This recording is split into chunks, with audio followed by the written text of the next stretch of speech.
தீமை ஏன் உள்ளது? இந்த பிரச்சனையை தீர்ப்பதற்கான ஒரே வழி நன்மை தீமை இரண்டையும் கடவுள் படைத்தார் என்று கொள்வதே.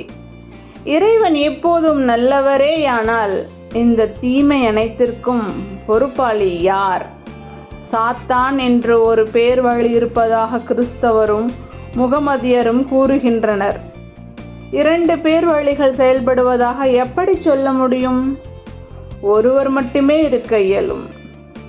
குழந்தையை சுடுகின்ற தீயே சமையல் செய்யவும் பயன்படுகிறது. தீ நல்லது என்றோ தீயது என்றோ எப்படி சொல்வீர்கள்? அதை படைத்தவர் வேறுபட்ட இருவர் என்று எப்படி சொல்ல முடியும்? தீயது என்று சொல்லப்படுவதையும் படைத்தவர் யார்? கடவுளே. வேறு வழி இல்லை. மரணத்தையும் வாந்தி பேதி முதலிய தொற்று நோய்கள் அனைத்தையும் அவரே அனுப்புகிறார். ஆண்டவர் அத்தகையவரானால் அவர் நல்லவர், அவரே தீயவர்.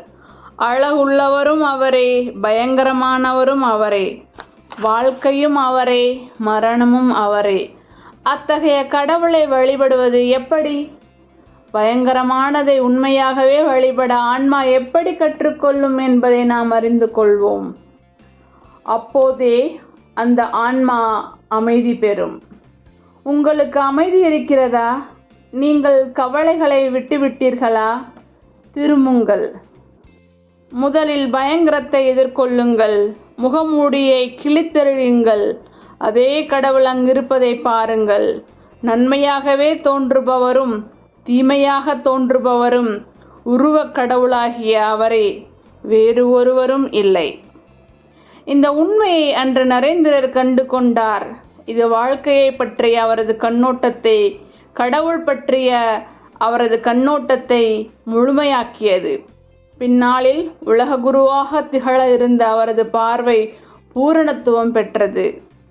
அதனால்தான் ஸ்ரீராமகிருஷ்ணர் அவ்வளவு மகிழ்ந்தார். தமது பணி பூர்த்தியாகிவிட்டது என்ற எண்ணம் ஒருவேளை அவரது மனத்தில் இளையோடி இருக்கலாம். ஸ்ரீ ராமகிருஷ்ண பரமஹம்சர் என்னை காளியின் கைகளில் ஒப்படைத்தார். இதில் ஆச்சரியம் என்ன தெரியுமா? இதன் பிறகு அவர் 2 வருடங்கள் தான் உயிர் வாழ்ந்தார். அந்த நாட்களிலும் அவர் உடம்பின் நோய்களால் பெரும் அவதிக்கு உள்ளாகியபடிதான் வாழ்க்கையை கழித்தார். இந்த நிகழ்ச்சிக்கு பிறகு 6 மாதங்கள் கூட அவர் பூரண ஆரோக்கியத்துடன் வாழவில்லை என்று விவேகானந்தர் கூறுகிறார்.